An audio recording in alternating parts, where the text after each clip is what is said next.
Okay, lesson 7, Santosha. Santosha is the subject of contentment. Contentment, as you see in the very first paragraph, is based on Saucha, purity. And that sounds a little bit strange, but first of all, everything we do is connected. And when we introduced the first Niyama, I said that purity is not possible without the 5 yamas. If you violate one of the yamas, there is no purity anymore. So it's covering all those 5 previous subjects.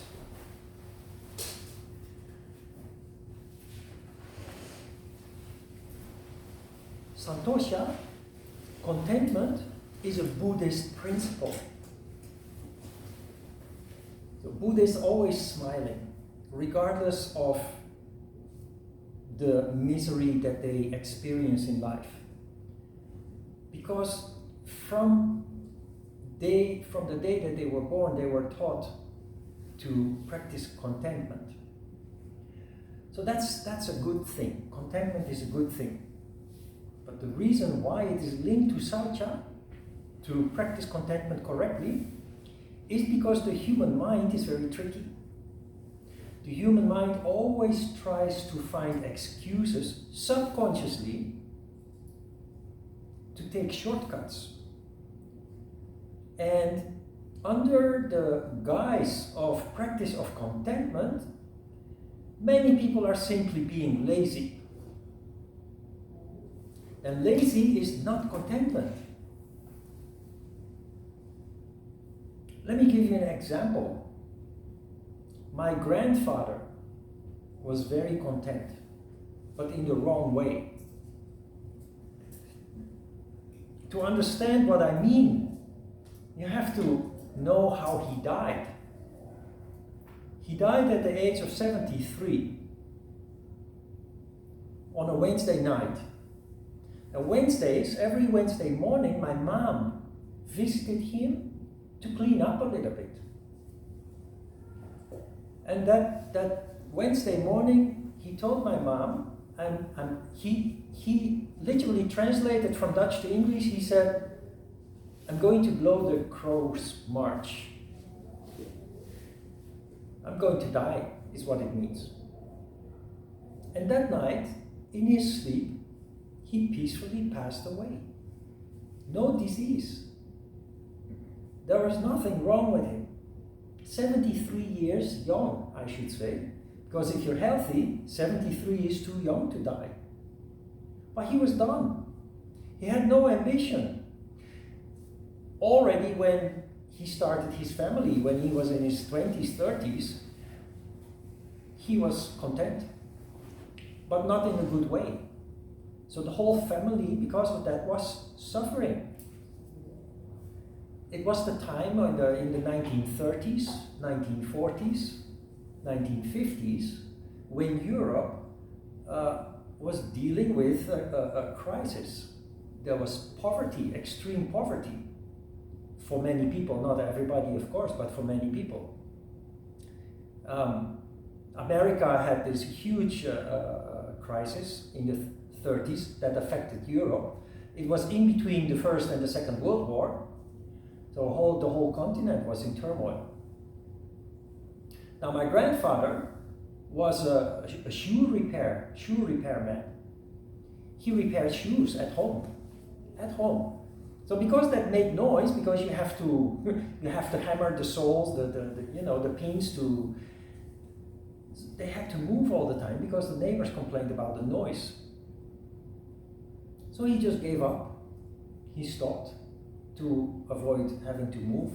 Instead of trying to get another job, he just applied for food stamps.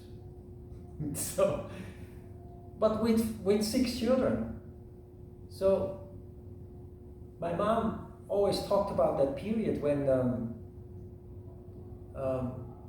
they received a liter of milk from the food bank, they would add a liter of water, so they would have 2 liters of milk. And when they got eggs, the children would each get half an egg, and grandfather would have a whole egg.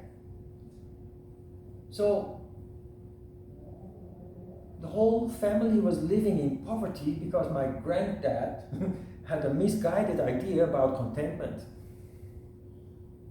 I remember we visited on Sundays with the family.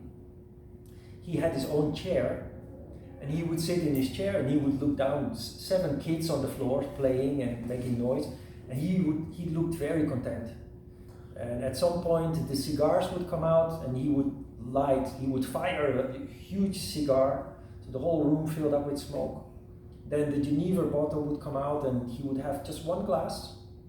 And Geneva is poor man's whiskey. It's cheap, it's chemical, so no good taste. So he would put 1 sugar cube in the Geneva, stir it with a spoon, and enjoy sweet Geneva.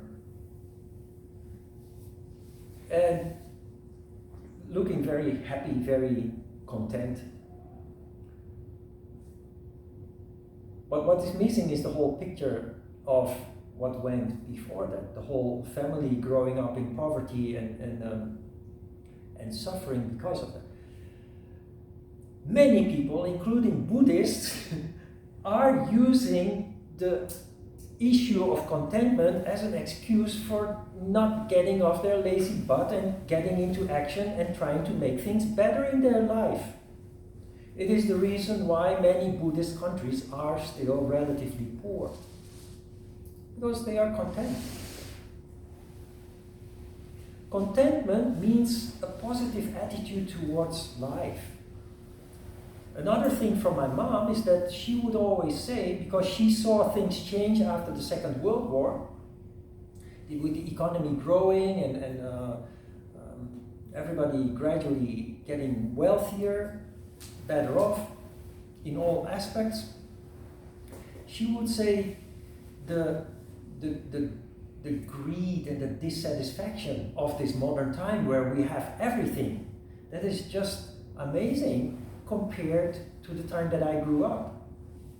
It was in the time that we had nothing that everybody was much happier. Everybody was much friendlier. Everybody was much more willing to help, even with nothing. That is contentment. Now, somehow this is not completely fair, because if you have nothing, it's easy to be content.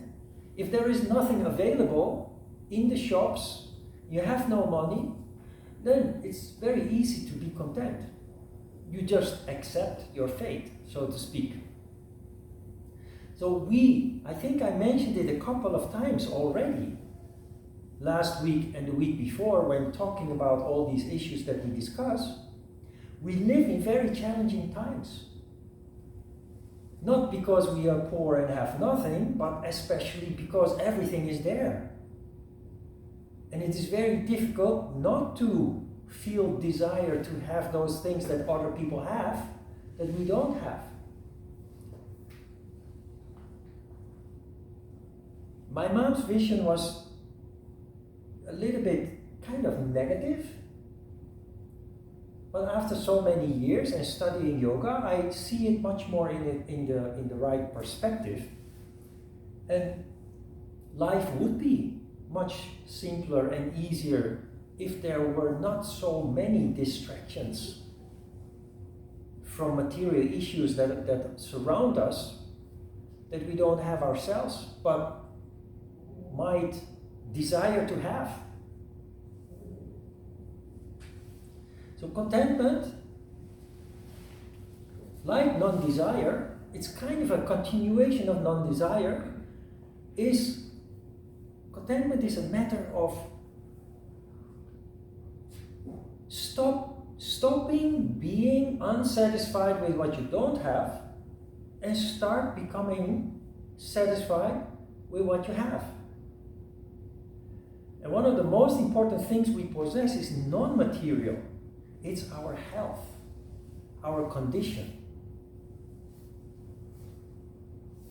Contentment if it doesn't mean being impassive, being lazy, then what does it mean? It means to strive to make life better overall. Not only for me, but for the ones that you care for. I'm rather content. There is much to be desired, but then there is not. But what I do is try to evolve, try to grow by every day doing my best.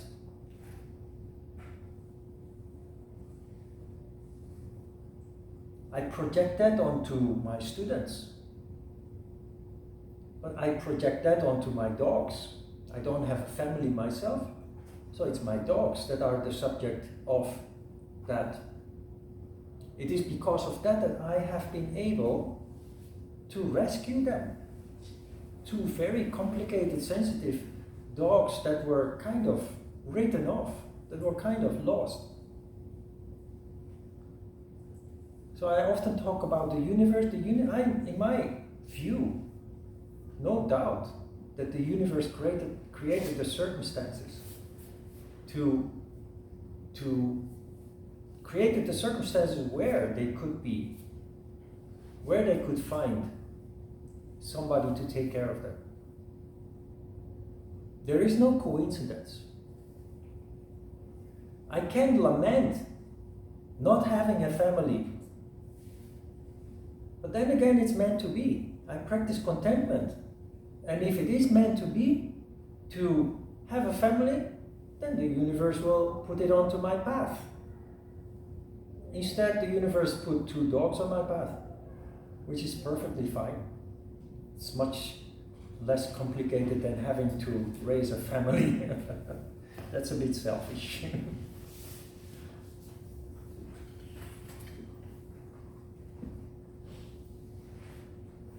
Contentment is a matter of counting your blessings. A little bit similar to what I told you with non-desire.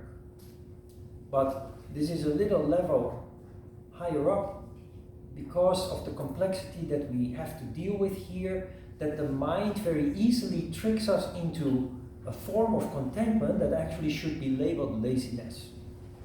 And laziness is a very natural human characteristic because energy always tends to gravitate, condense towards the bottom, leading to a tamas condition. And that is why we have the whole framework of yoga to reverse that. I know yogis in high places that have a belly like Buddha, which means they have given up on their yoga practice. Because if they continue to practice, even after 40 years or so, they would not get a big Buddha belly. But that is kind of a wrong contentment. We will come back to that later when we discuss asana in lesson 11. And also in the second lesson of today, where we discuss the practice of austerity.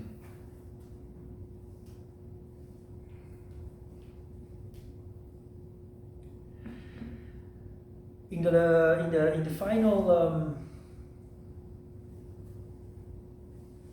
final paragraph, you see something about kicking bad habits. You have bad habits, and I mentioned there that when you are dealing with bad habits,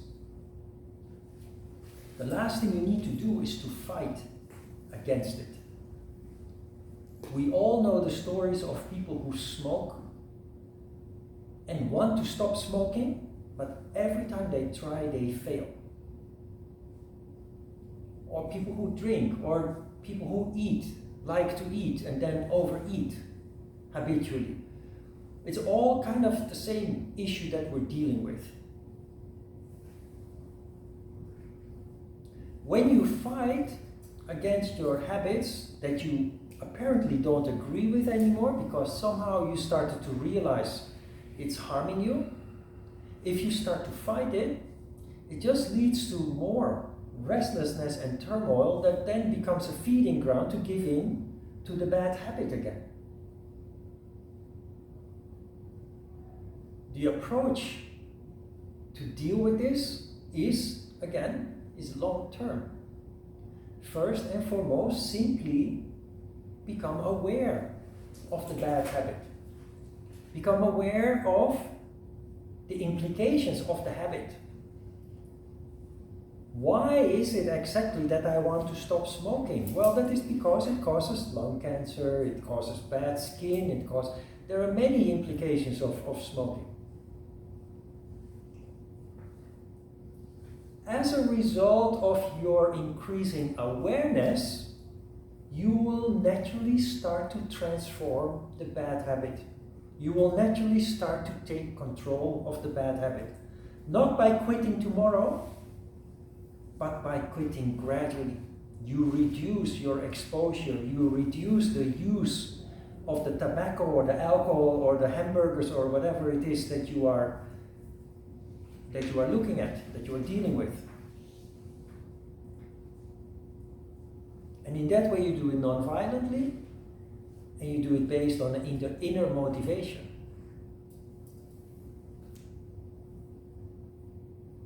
And in the long term, it will succeed.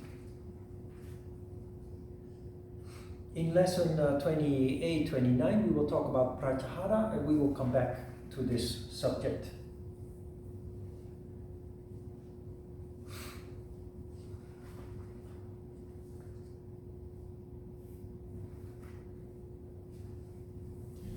Apply contentment in your yoga practice. If it seems complicated, to immediately see how you could apply this into daily life, first apply it into your yoga practice. Contentment means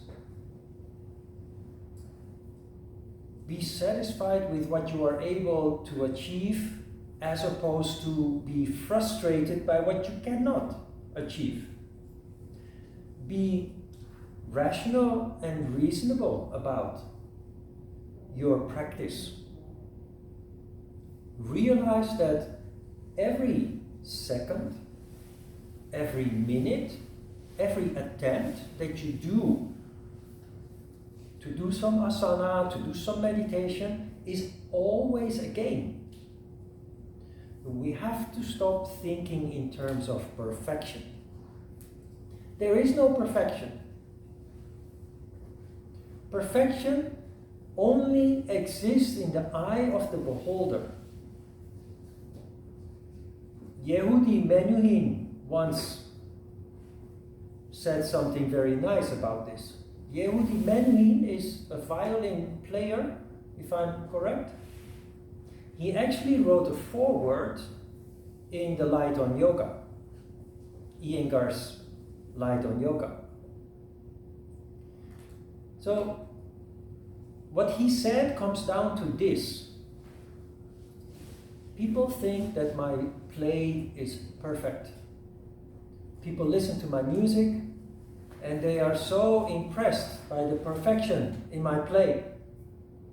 But every time I play, I know the mistakes that I make. Only I hear those mistakes. I know these mistakes. The lay people, they don't realize. For them, it just sounds perfect. So perfection is only in the eye of the beholder. You can do your asana very nicely. People who see you doing it, they may think it is perfect, but you know, well, the alignment is a little bit lacking, or today I feel a little bit lack of energy, or see? So there is no perfection. We have to stop thinking in terms of perfection. Just do what you can. That is also contentment. And very important, and I must have told you this at the introduction already, the first lesson when we did our first meditation, that many yoga teachers make you believe that meditation is only successful when the mind is totally blank.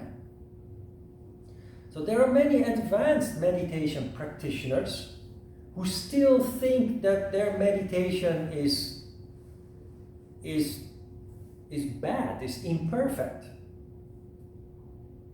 The reality is a blank mind does not exist. Meditation is not about a blank mind. The mind becomes quieter as a result of sattva. That is true. But the calmness of the mind allows the observer to manifest. And that is the whole purpose of meditation. That's why meditation leads to vision, to wisdom, to intuition, because these are all characteristics or manifestations of an increased perception, observation. You start observing, sensing things you were not aware of before. And that is what meditation is designed to do. That is how you connect with yourself, your heart's content or your soul consciousness. But that is also how you become more aware of what's going on around you in the world. These are called the siddhis. A siddhi we call a paranormal ability or a supernatural ability. But that makes it look very far out of reach for normal people like you and me. Supernatural and paranormal is not supernatural or paranormal at all. Every person can develop those siddhis if you meditate, resulting in changing of perception, increase in sensitivity and consciousness. It's actually really not that difficult. It requires effort, but the principle, how it is brought about, how it is made to manifest, anybody can do, everybody can do. You don't need education or degrees or whatever to achieve that. So when you practice, Patanjali would say, practice without expecting fruit of your labor. Just enjoy. Contentment comes in the enjoyment of your practice, and without you realizing it, you are transforming. You are increasing in terms of consciousness and sensitivity without you even being aware of it in the beginning. So most of all, just enjoy your practice. If you have a job, it's very likely that you do not really like your job. Most people go to work to pay the bills. Why that particular job? That is a long story that started when you were born. Your parents guided you in that direction. Your education guided you in that direction. You graduate, and people will tell you, now you have to find a job. No, I don't know what to do. Well, what did you study? What is your diploma? Okay, then find a job in that direction. Yeah, but I don't like that. Yeah, you have to grow up. Yeah, you're an adult now. You graduated, and it's time that you start taking care of yourself. So you drag yourself to, and that is how we end up in jobs that we don't really like. But the interesting thing of yoga practitioners is that they even start to find passion in those kind of jobs. Why? Because you connect with the essence of what you do. Until then, it was purely a mental affair. But now you put your heart into it.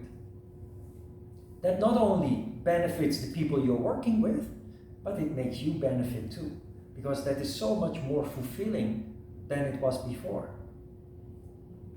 That is also contentment. Fate has it that you ended up in that profession. You can change that, but not tomorrow. It can take a decade of preparation if you want to change your career.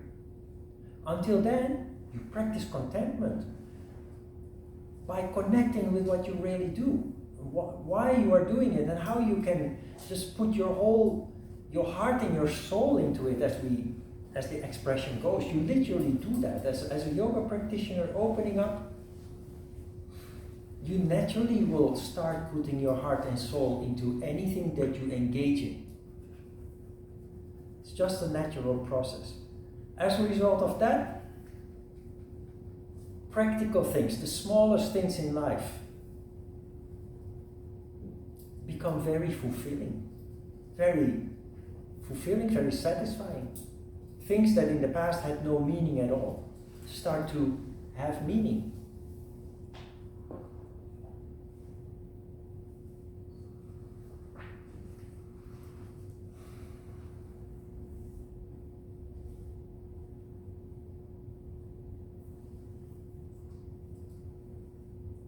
Questions about contentment? Yes, Jasmine. How can we be content in a challenging and violent world without being passive or ignorant or a bystander? How can you be content? About what? In a it's challenging times, actually it's kind of violent times too, Yeah. in different parts of the world. So how can we be content around all of that without just being passive? Like in a productive way. By doing what you can do in a realistic way in your own environment. By accepting that there are things that go way beyond your power. And there are others that have the duty to take care of that. You're talking about the turmoil in the world, wars, political turmoil, what have you, disease. Look, this is a natural phenomenon with yoga practitioners. It's called the disease of the disciple. The disease of the disciple is not a sickness; it's a psychological thing. Because you become more aware, you also become aware of, and especially become aware of the negative things going on around the world, the destruction of the environment, the animal suffering and what have you, wars, famine, what have you. So it is very natural for yoga practitioners to have a temporary emotional instability because of the not the onslaught, but because of that new development of increasing sensitivity and awareness that bombards you with new emotions, new impressions that before you were ignorant of. To deal with that, we have to simply be realistic.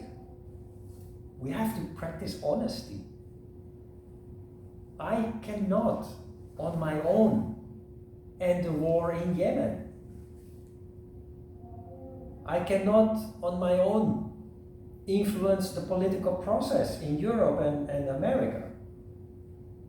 What I can do is not engage in the behavior that causes me revulsion or resistance that I see from other people and organizations. But what you also can do is to see that this is a long story basically, but everything is a process. And there is not only there is a way, we have a tendency to look at things in a pessimistic way. But there is always good and bad. Actually, yoga says there is no good and bad because it is all part of the process. There is a process of evolution going on. So you have to kind of rise above the issue that causes you resistance or emotion and try to see the whole process that is at work there. Like a war in Yemen, for example, the seeds of that war have been planted like 1,000 years ago. There is karma fizzling out there. There is karma working out there. So the individual suffering of the people, the children, the women, that is horrendous. And it is correct that people care about that. If you can, if it is within your power, you set up an organization that sends doctors there or other forms of aid. But there are people doing that. So it's important that you see that. There are many people of goodwill that do make a change, that do effort to make a difference. But just like us, nothing can change overnight. It's a long-term process, and especially if you look at things on a global scale, it's a process of centuries, thousands of years. As a yogi, you will more and more develop the vision to see that, but in the beginning, it can be overwhelming and hurtful. When you see, I can't avoid talking about politics. I try to avoid it sometimes because it can, some people like this and other people like that. But politics is also a process. And I remember very clearly 4.5 years ago when Trump was elected president, that the internet exploded in negativity. People were even very shocked and in a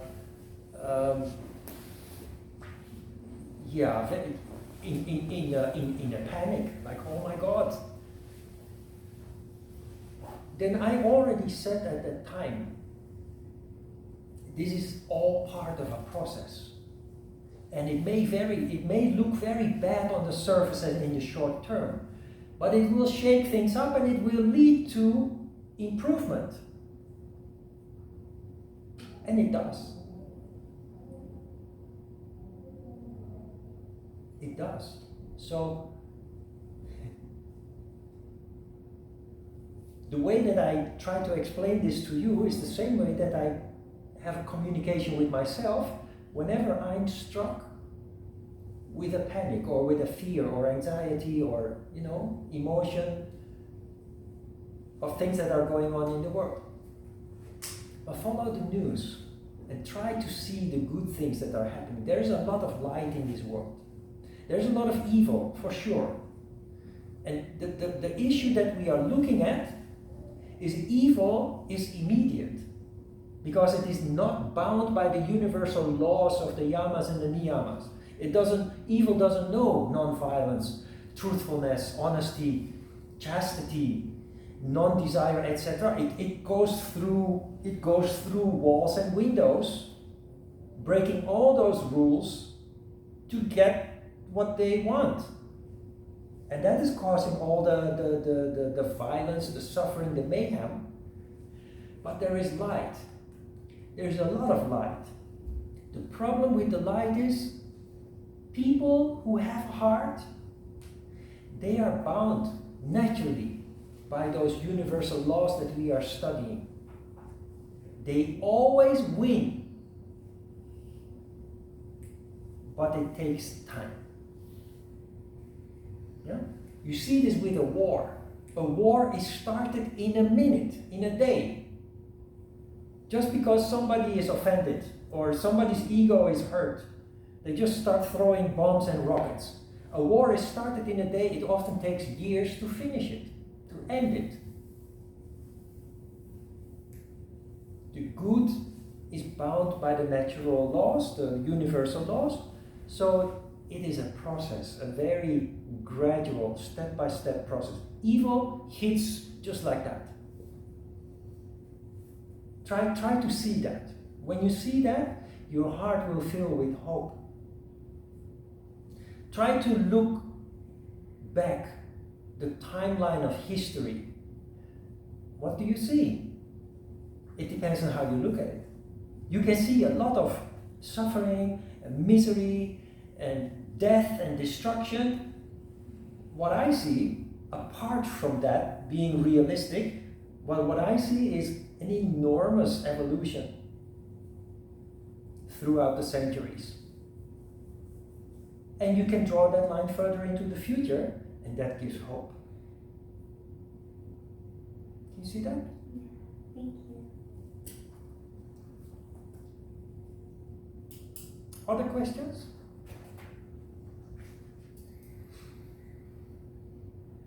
You look a little bit troublesome. No? No question? Don't hesitate. If you have anything you doubt about or don't agree with or have questions about, just let me know. I want to listen to your opinions about how you can put heart and soul into trivial things. You first have to have heart and soul. Practice yoga. No, really, there's no joke. Everything is energy. If you're lacking heart and soul, most people are lacking heart and soul simply because the energy is not there. Yoga, the system of yoga, the framework of yoga, is designed to give you a heart and soul. So practice yoga, really. But you must engage, you must practice. Because yoga is a science, but it is a practical science supported by the philosophy. The philosophy is important to give you insight that will help you to develop much faster than people who only practice without studying. But you must engage, you must practice. If you practice regularly, you will immediately start feeling different. And in the long term, you will have heart and soul, which you will naturally share with your family members. You know, I don't know if I told that in this course already, probably not yet. But at the end of the course, I often receive thank you notes. Some of them are not from students. Some of them are partners of students who've never seen me. Why do they send me a thank you note? Because their partner transformed. Their partner changed. And it changed the whole dynamic of the family. Less conflict. More heart and soul. And that happens in just a few months of being here in the course. So practice, just practice, and the rest comes naturally. You will see. What kind of job do you have? What do you do? Just normal company job, office job. Administrative? Sales. You work in sales? Yeah. Okay, that's tricky. There are salespeople and there are salespeople.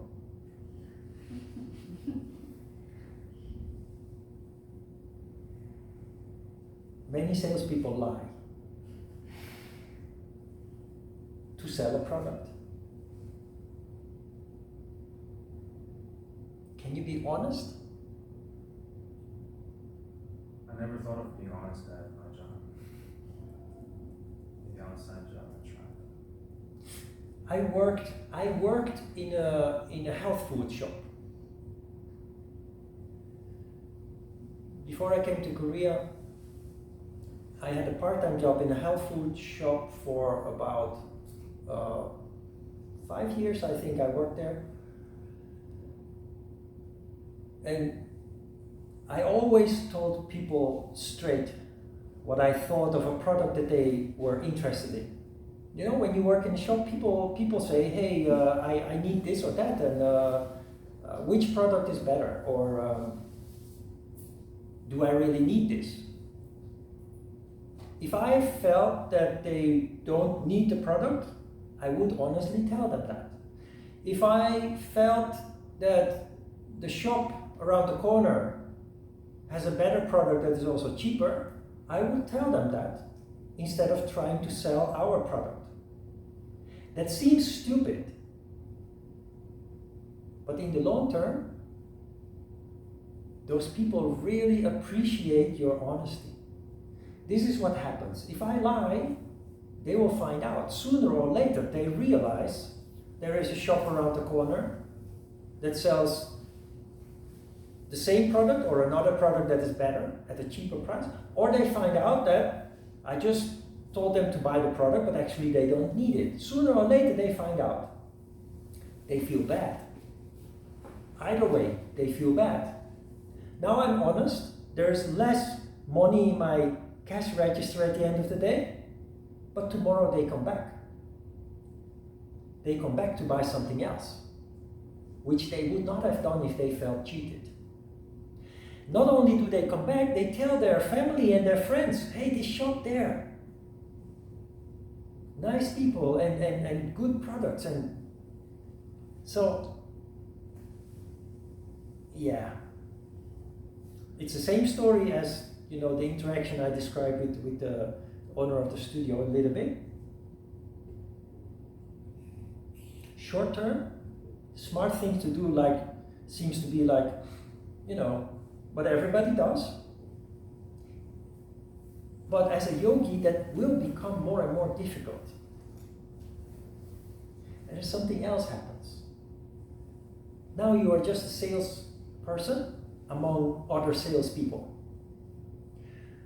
When you start putting your heart and soul into things, and you become more honest and more sincere to your customers and potential customers, that may seem to be difficult at first, but then people start to notice. You stand out because you're the only one who is not doing what all the others are doing. You start to attract positive attention, appreciation. You will get a promotion. You will become the marketing or you become the sales department manager. In the long term, of course, not tomorrow, but life will change as a result of you putting in your best effort.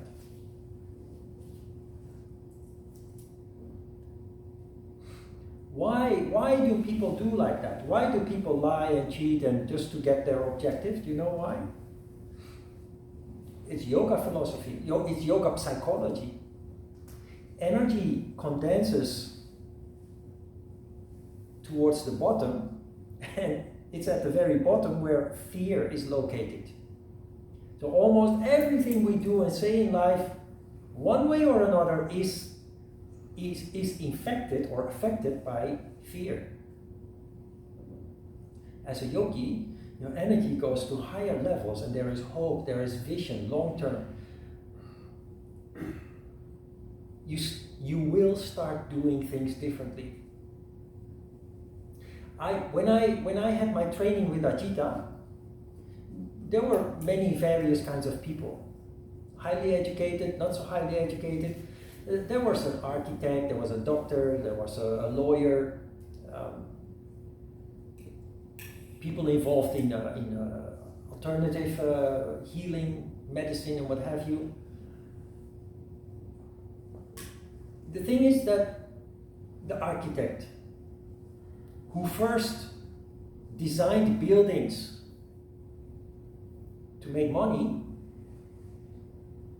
started designing buildings to create a space where people are more productive, where people have a higher sense of well-being. So buildings with more light, natural light, buildings with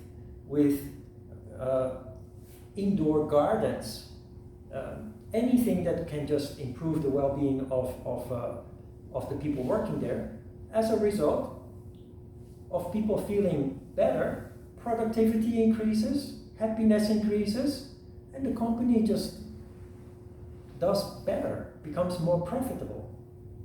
The lawyer, whose aim was to have as many clients as possible, now really starts to care about their clients, really gives something about their clients, instead of just caring about the money that comes in at the end of the month. So this will happen with everybody and anybody. It happened with me working in the organic food shop. The approach just totally changed, and my boss at first would say, "Hey, you can't do that. You cannot send people to the shop around the corner. They are our competitors." But then he started to see that people appreciate and they come back instead of staying away when they feel cheated, and they bring their neighbors and their friends and other people to the shop because they had that lovely experience there. It's scary. Being a yogi is scary at first, until you start to become convinced that it really changes your life in a good way. Sean? As I've taken this course before for those who don't know me, and throughout times as either I've progressed in either my Buddhist practice or in yoga, there seems to be a kind of disinterest in the things that used to interest you. You had mentioned kind of your text group with your Taekwondo or Hapkido friends, and it's just, after a while, it's like you recognize this kind of like certain patterns, like the same old jokes, and it just feels very repetitive and boring, and so there begins to be like a separation and a sort of dissatisfaction with, I guess like, an average kind of normal life, and perhaps even some like loneliness. So like, how do you, how do you have advice on like how to deal with that kind of separation or loneliness that comes when you no longer, I would say, if you develop a kind of detachment from the life that you're kind of on, like you're kind of stuck in right there. Yeah, Sean has been a student for Long time. 4 years. I think our first. Then he went his own way and came back to class again. So it's a good question. That's something that you may be confronted with yourself further down the road. The thing is, you become more selective as a result of your increased sensitivity. And there are things that you will refuse to go along with in the long term. That does lead to a kind of isolation that all spiritual people deal with.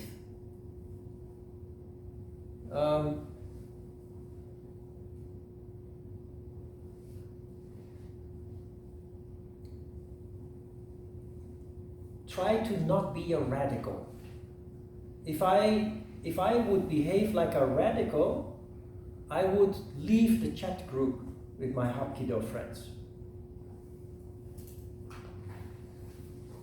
Sometimes I try to educate them a little bit, and then I notice they just don't get it because they just keep, there is one in this group, there's 6-7 guys, including me. One is an anti-vaxxer, is a conspiracy theorist, and he thinks that he is so enlightened, but it's all Muladhara Chakra, it's all fear that I feel that is speaking there. And he's kind of a shamanistic guy. He has a Viking beard, braided. It's that kind of guy. He wants the world to see that he is not an average kind of Joe. He does healing and what have you, but he never did anything structural like a yoga course like this. So I once explained to him about the chakras and about that vision, wisdom is all located in the crown chakra, while fear is totally the opposite, is in the bottom. And pretending to know that he knows about it, he then just brushes it aside and comes with his next conspiracy theory. I then just give up. Or not give up, I do give some, how do you say? I'm not going to explain the whole story again anyway, but I don't want to leave the group. So sometimes I just throw something at him that may sound a little bit rude, but that is my way of dealing with it. You have these icons where somebody's rolling their eyes, so I send a rolling eyes and I say, okay, there we go again, something like that. And then just let it be.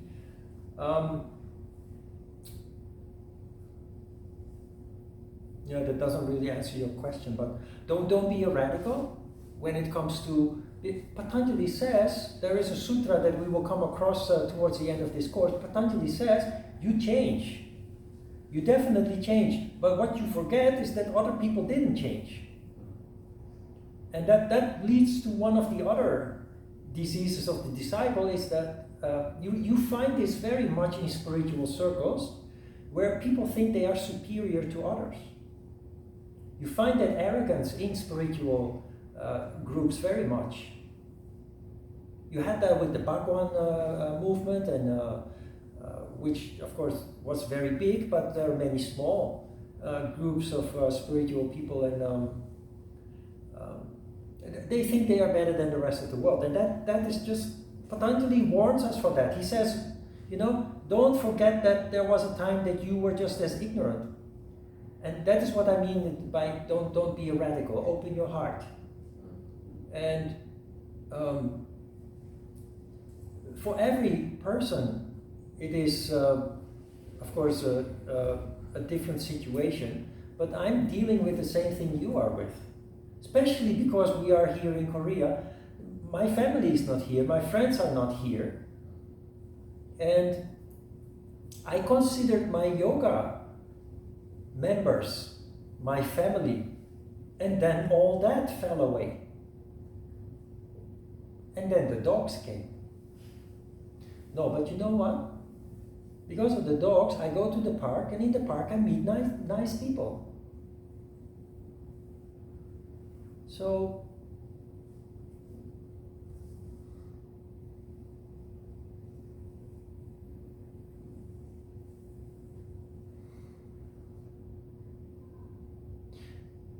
I don't like to go to a bar.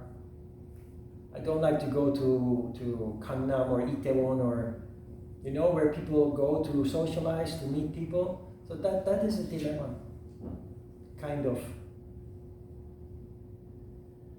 All those kind of things have become a distraction, which I think you will recognize in a way. In return, you focus more on what you do. So you become special in what you do. You become a specialist in what you do, which yoga predicts also. You become a specialist in whatever it is that you do when you put your heart and soul into it. But you become eccentric. That is not a negative word. Because eccentricism occurs because you are more aware than average about how you do things and why you do them. Everything has to have a logic and an order, and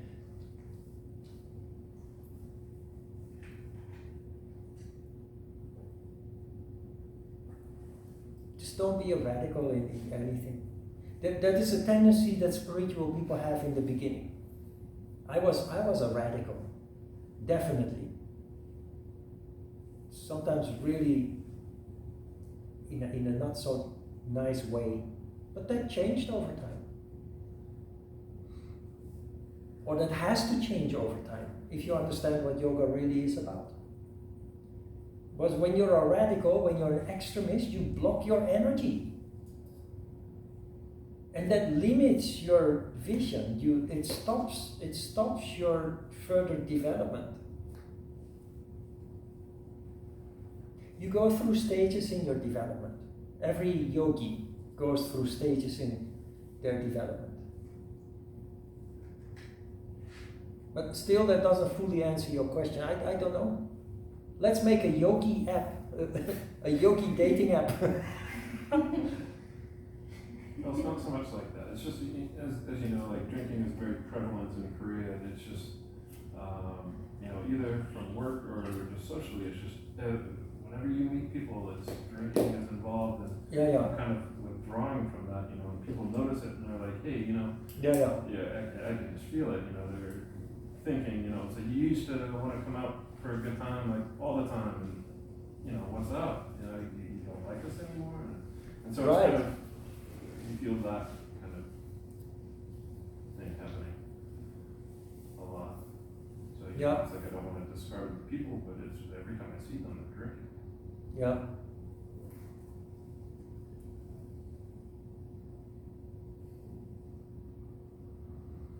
I don't want to be around it because it's not like I don't like drinking. It's just it's not a good thing to do. Yeah, you just don't want to get so drunk that you have to recover for the next 3-4 days. I don't want to be around it, but yeah.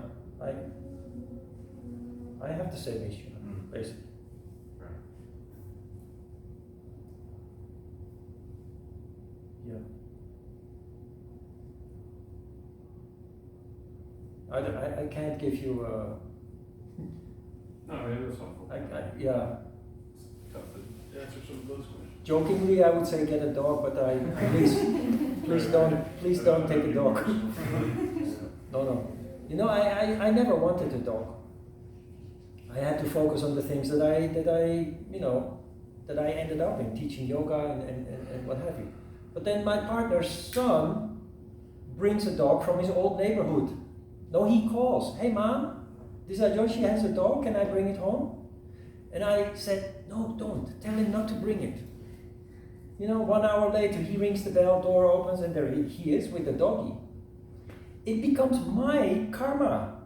Because nobody cares about this dog. Nobody knows that this dog needs to go out at least 2, but preferably 3 or 4 times a day to relieve themselves. So it becomes my responsibility, naturally. And then my neighbor has a dog tied to the water tap with an untieable knot. We had to cut it loose. And that little thing, just 2 months old, sat there for a month, not getting enough food and water. The baby, just after 1 month, which is too early to take it away from the mom, 1 month, they tied it to a tap. And it was dying. So naturally I said, let me take it, I will take care of it, and if you want to see it, we live next door, you can come anytime. So that dog became very healthy and so big and wonderful. You take care of that for 15 years. Then when that dog died in the summer of 2018, I said, I really don't want to have a dog anymore. I'm alone, I'm in a foreign country, my circumstances, I have to get back to work again, I need to have a studio or whatever, I need to do something. And then Pada shows up in the park and he came there for me. And the universe took care of me. I don't need a studio, The universe works in a mysterious way. It wants you to suffer, and if you pass the test, you will get a reward. But sometimes you become so desperate that you just want to go to the bridge and jump off the bridge. But you pass the test and phew. Now I understand. But those kind of experiences are all integrated into how I teach. So you will all develop the same kind of mindset. Strength. I think it is a strength. To live a spiritual life, that requires more courage than anything else in the world. Believe me. Believe me. Many people think that yoga is for wimps, for weak people, for no. Yoga is for warriors, is for tough girls and tough guys. Real yoga. Because you are confronted with things that nobody likes to see. Nobody likes to know. Yourself, your inner mirror, that you cannot ignore as a yogi. You're at the beginning of this process, but you already are a warrior, otherwise you wouldn't even register for this course. That is why you felt attracted to this. You are here trained and educated to become special forces. Like a commando, like a marine. But from the light. Not with a gun.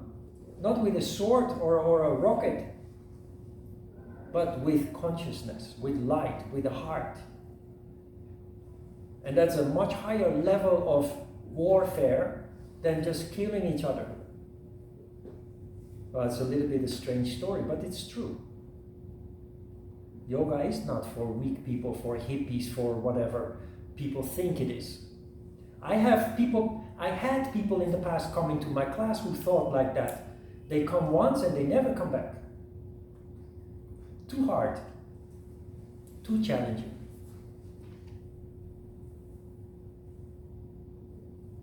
Let's have a short break.